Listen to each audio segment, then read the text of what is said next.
C'était en travaillant à bord de l'Aquarius que j'ai trouvé que je pouvais vraiment être utile, tirer les personnes à bord du bateau alors qu'elles étaient sur le point de se noyer. Qu'on arrive à aider une seule personne pendant sa vie ou qu'on arrive à en aider des millions, l'effort a valu la peine. Je parie que vous avez déjà entendu ce nom dans les médias. L'Aquarius. C'est le bateau affrété par les ONG SOS Méditerranée et Médecins sans frontières entre 2016 et 2018, qui avait pour mission de sillonner la mer Méditerranée et de venir en aide aux migrants qui tentent la traversée. En presque 3 ans de mission, l'Aquarius et ses membres ont pu sauver plus de 30 000 personnes. À 23 ans, Seraina Eldada embarque à bord de l'Aquarius. C'est la plus jeune membre de l'équipage et son rôle, d'établir le premier contact avec les rescapés, est l'un des plus importants. J'ai voulu savoir ce qui, dans son parcours, l'avait poussée, si jeune, à partir en mer pour tenter de sauver des réfugiés de la noyade. Je suis Clémence Bodoc, bienvenue dans Alors ils l'ont fait, récit de jeunes qui ne savaient pas que c'était impossible, le podcast de l'Agence française de développement qui part à la rencontre des jeunes et de leurs engagements. Pour cet épisode, j'ai échangé avec Seraina Eldada par visioconférence à cause de la crise du Covid-19 et parce qu'elle vit à l'étranger. Elle a aujourd'hui 26 ans et elle est toujours engagée au service des autres.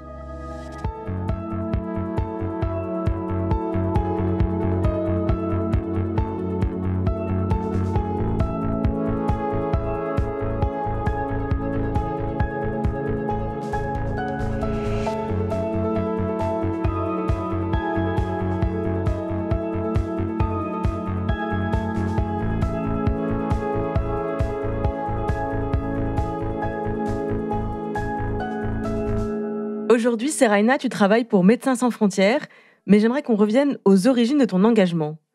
Enfant, tu as dû fuir la guerre civile au Liban. Quel souvenir est-ce que tu gardes de cette période ? Pour moi, le souvenir d'avoir fui la guerre de 2006 au Liban était très marquant. Et je me souviens des réactions immédiates de mon père qui a déjà vécu donc une guerre civile pendant son enfance. Et il a dit qu'il fallait qu'on sorte immédiatement du pays. Donc on a vécu une expérience plutôt intense où on a dû s'échapper donc en pleine nuit à travers les montagnes. Et on est parti en Syrie, d'où on a pu ensuite prendre un avion à Paris et ensuite un avion à Boston où on habitait à l'époque.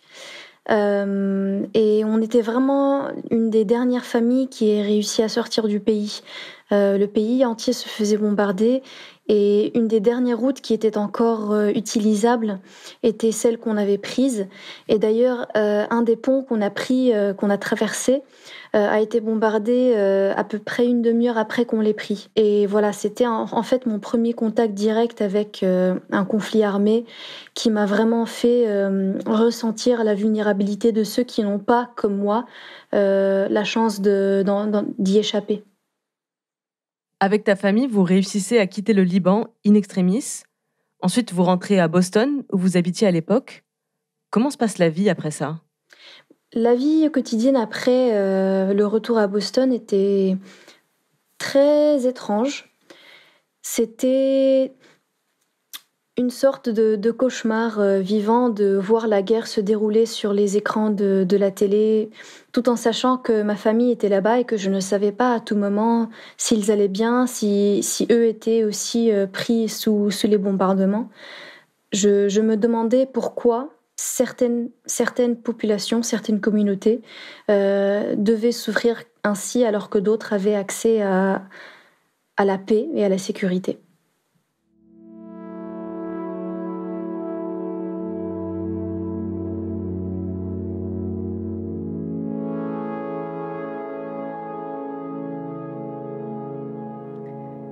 À 21 ans, tu rejoins Médecins sans frontières, d'abord pour un stage, puis tu es recruté pour partir en mission à bord de l'Aquarius. C'était quoi ta mission exactement ? Alors, ma première mission à bord de l'Aquarius était en tant que médiatrice culturelle. C'est un travail qui est un peu le pont entre donc les personnes travaillant à bord du bateau et les personnes rescapées. Donc voilà, j'étais en charge de collecte de témoignages, d'être là pour eux, d'être toujours à bord du bateau, sur le pont, de discuter avec les personnes, d'être la communicatrice entre les rescapés et l'équipe, vraiment de faire une médiation, mais aussi de mener les sauvetages en termes de communication sur les bateaux à haute vitesse qu'on déployait pendant les sauvetages. J'imagine que ça a dû être extrêmement éprouvant, d'autant plus que tu es quand même relativement jeune. Comment est-ce que tu as réussi à faire face à tout ça ? J'ai grandi en étant très consciente des misères du monde et des malheurs qui sont en train de se passer. Et de ne pas les voir en face de mes propres yeux ne me fait pas me sentir mieux, parce que je sais quand même qu'ils sont en train d'avoir lieu. Donc, que je témoigne de ces choses en face et que au moins je sois en train d'essayer de contribuer à un effort pour améliorer cette misère et cette situation pour d'autres gens, ça me donne beaucoup plus de paix interne plutôt que de rester dans une situation qui est pour moi-même sécurisée et confortable, mais de savoir que exactement les mêmes choses sont en train d'avoir lieu, mais que moi je ne suis pas en train d'essayer de les améliorer. Et donc sur l'Aquarius, quel type de compétences tu avais besoin pour pouvoir exercer ton job de médiatrice culturelle ? C'est un poste qui demande surtout des capacités de communication interpersonnelle. C'était un poste où ils avaient vraiment besoin de quelqu'un avec un caractère qui sait mettre en confiance les gens très rapidement, qui sait communiquer entre les cultures, qui sait parler plusieurs langues, dont le plus important, l'anglais, le français et l'arabe. Et un poste, bien sûr, avec une certaine connaissance géopolitique, une connaissance de rédaction de documents, d'analyse, de droits de l'homme, de droit international. Donc ce sont des connaissances qui sont utiles, mais les choses les plus importantes sont de pouvoir communiquer avec les gens de façon calme et de façon qui met en confiance, et de pouvoir donc faciliter la communication entre tous les individus à bord. Très concrètement, ton job à bord de l'Aquarius consiste à rentrer en contact avec les réfugiés qui parlent différentes langues. Et toi, du coup, tu parles combien de langues ? Bon, moi, j'ai grandi en parlant 6 langues, donc l'anglais, le français, l'allemand et le suisse-allemand, l'arabe, l'espagnol. Et voilà, donc ce sont ça les langues que je parle couramment. Et puis, je suis en train d'en apprendre plusieurs autres que je ne parle pas couramment.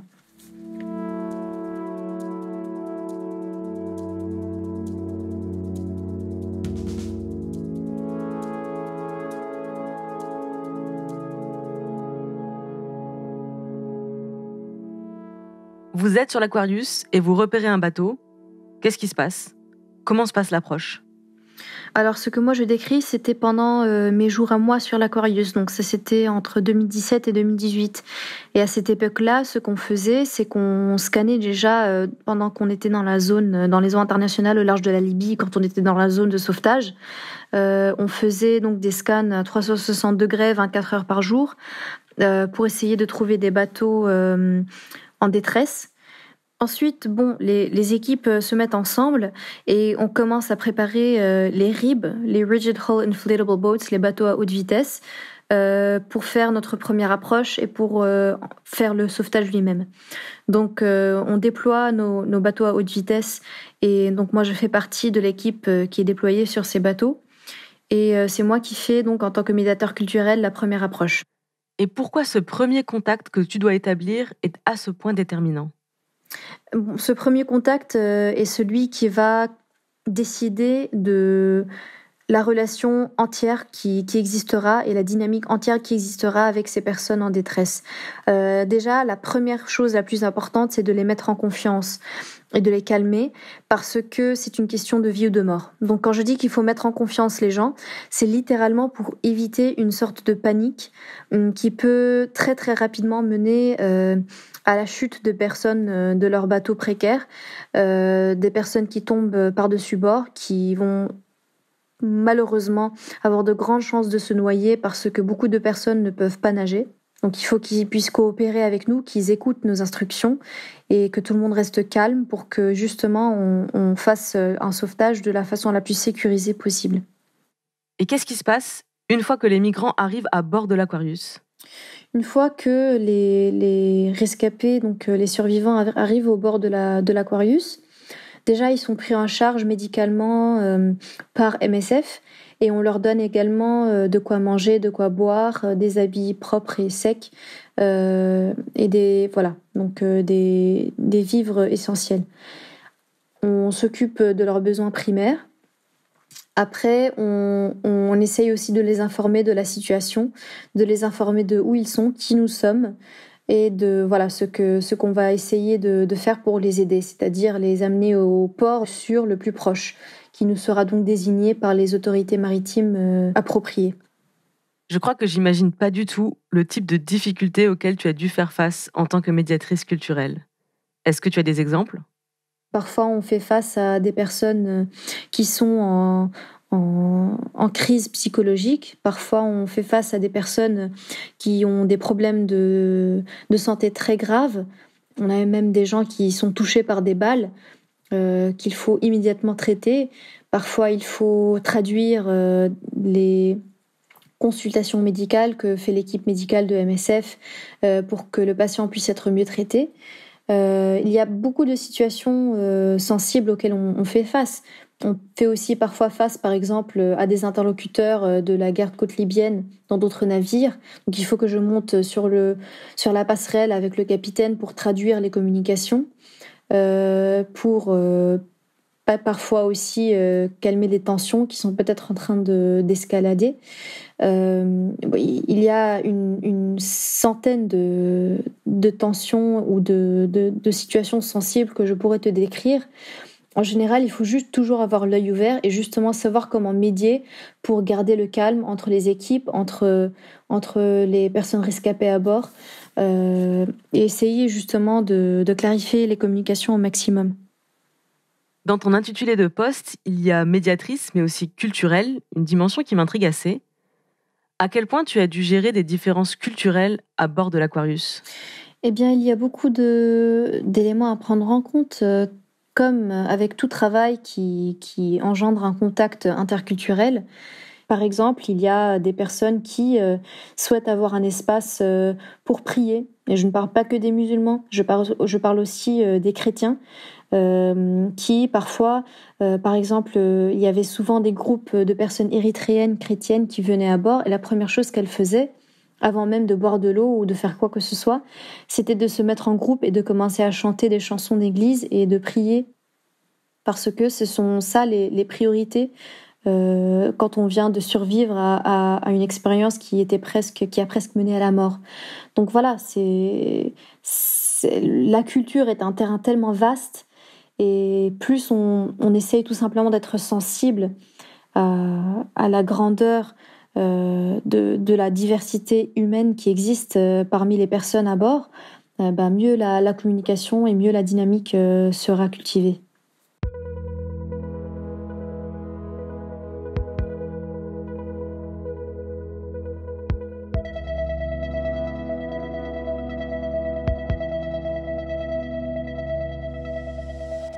Est-ce que ton expérience à bord de l'Aquarius a renforcé ton envie de t'engager dans l'humanitaire ? Je pense qu'il est très important d'être motivé par l'impact qu'on peut avoir, que ce soit dans le domaine humanitaire ou que ce soit dans un autre domaine. Pour moi, c'est dans l'humanitaire pour l'instant que ça se manifeste. Donc oui, en effet, après avoir été à bord de l'Aquarius, j'ai été amenée à faire d'autres missions avec MSF sur le terrain, dans des pays comme la Colombie, le Niger, la République démocratique du Congo, le Sénégal. J'ai travaillé aussi sur le Nigeria. Donc voilà, pour moi, c'est un peu là où mon travail m'a amenée. Mais ce n'est pas pour dire que c'est là le seul endroit où on peut vraiment trouver ce genre de sens dans la vie, ce genre d'impact positif. Au contraire, je pense que on peut même avoir un impact incroyable tout en restant exactement là où on habite. On peut toujours avoir un impact positif dans sa propre communauté, dans sa propre famille, dans son entourage le plus proche. Et je ne pense pas qu'il soit nécessaire que ce soit en faisant un travail humanitaire international. Il y a beaucoup d'autres façons de faire ça aussi. Tu parles beaucoup de l'impact positif que tu voudrais avoir, mais est-ce qu'à travers tes expériences, tu as déjà pu mesurer cet impact ? Est-ce qu'il y a eu des moments où tu as véritablement pu ressentir que tu avais un impact positif autour de toi ? Alors en effet, quand je dis impact positif, ça peut devenir pas mal répétitif et flou. Donc pour moi personnellement, la façon dont ça s'est manifesté était il y a plusieurs façons et elles étaient à chaque fois très différentes. Évidemment que la façon principale, c'est de contribuer à l'effort de médical de Médecins sans frontières, d'apporter justement des soins médicaux et comme on dit en anglais, des life-saving treatments aux personnes vulnérables. Après, mon rôle spécifique m'a amené aussi à être vraiment une personne qui, à bord de l'Aquarius, par exemple, a physiquement tirer les personnes à bord du bateau alors qu'elles étaient sur le point de se noyer, de pouvoir, en tant qu'une des seules arabophones à bord du bateau, parfois même la seule arabophone, traduire des communications essentielles à notre compréhension des besoins des survivants ou bien aux demandes des gardes-côtes libyens, par exemple, qui venaient à notre rencontre, de pouvoir négocier donc, par exemple, notre prise en charge de personnes vulnérables plutôt que de les voir interceptées et ramenées par force en Libye, ou bien de pouvoir traduire à la sage-femme le témoignage, bien sûr, dans l'anonymité clinique, dans une clinique de sage-femme à bord du bateau, le fait que cette femme a été violée,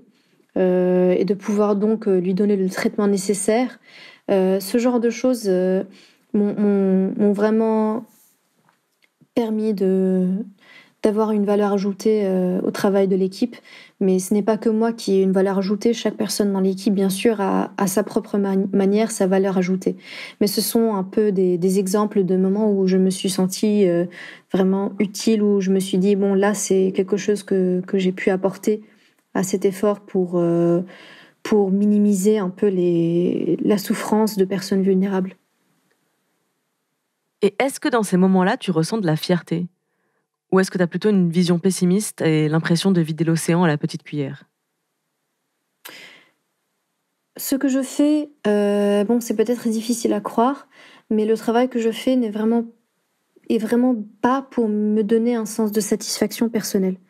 C'est vraiment une sorte de sentiment de...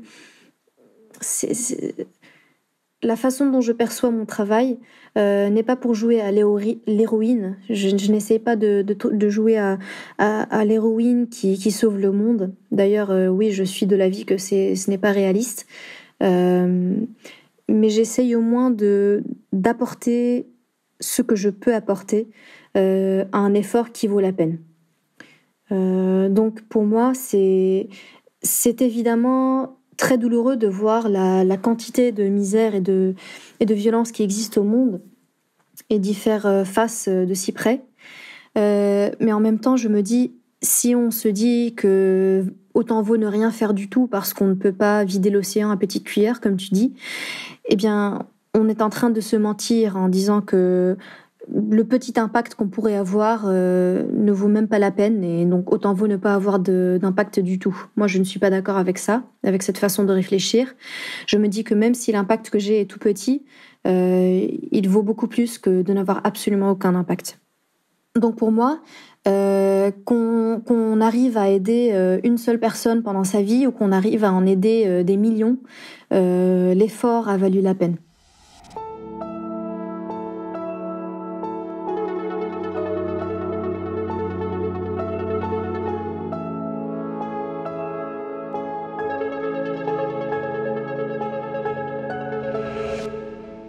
Qu'est-ce que tu dirais à un ou une jeune qui nous écoute et qui aurait tendance à un peu trop idéaliser les carrières dans l'humanitaire ?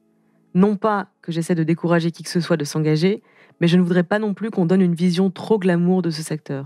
Alors tout à fait, c'est très important d'avoir une vision réaliste de ce qu'est le travail humanitaire. Moi, ce que je dirais, pour commencer, c'est qu'il faut faire très attention à l'intention personnelle si on décide de se lancer dans le travail humanitaire.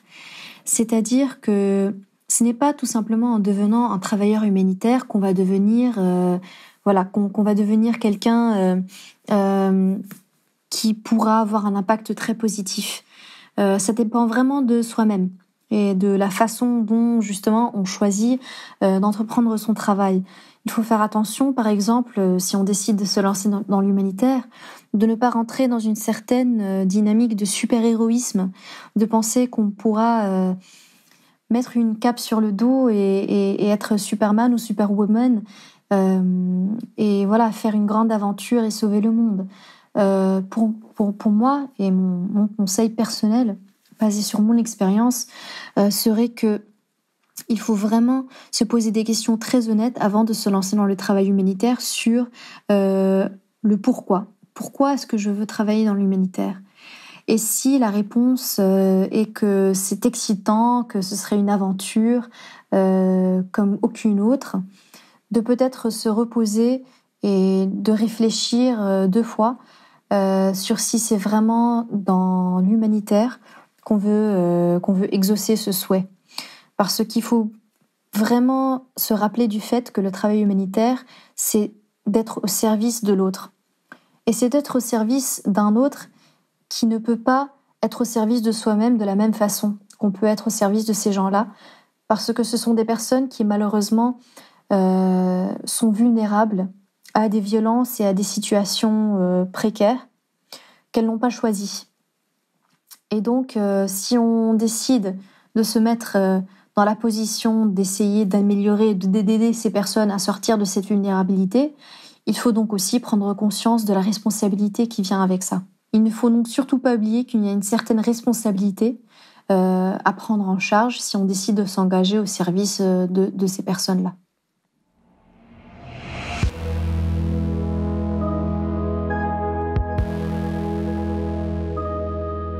C'était Alors ils l'ont fait, récit de jeunes qui ne savaient pas que c'était impossible, le podcast de l'Agence française de développement sur l'engagement des jeunes. En France, 13 millions de personnes sont bénévoles au sein d'une association. Si toi aussi tu veux t'engager, tu peux aussi lire, t'informer, discuter, débattre. Chacun de nous peut agir dans les gestes de sa vie quotidienne pour apporter sa pierre à l'édifice. Vous pouvez nous retrouver là où vous avez l'habitude d'écouter vos podcasts. Deezer, iTunes, Spotify, SoundCloud. Vous pouvez nous laisser des étoiles et des commentaires. Et si l'épisode vous a plu, n'hésitez pas à en parler autour de vous. À bientôt!